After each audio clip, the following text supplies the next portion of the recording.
ngayon, meron po akong gustong bigyan ng sagot na matagal at marami at halos lahat ng tao, ito yung tinatanong nila sa buhay nila. It's all about... Okay, pakibasa? Pangarap. Okay.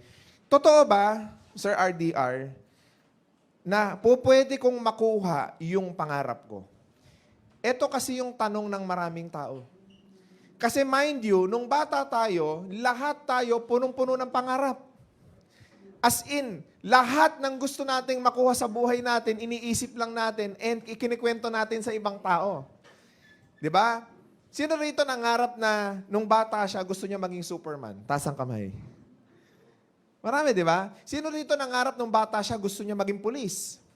Gusto niya maging doktor? Gusto niya maging abogado? Gusto niya maging businessman? 'Di ba? Lahat tayo, meron tayong tinatawag na pangarap. Lahat ng tao may pangarap nung bata sila. Pero as they age, habang umiidad, nagiging yung pangarap, tama mali? Nagiging imposible.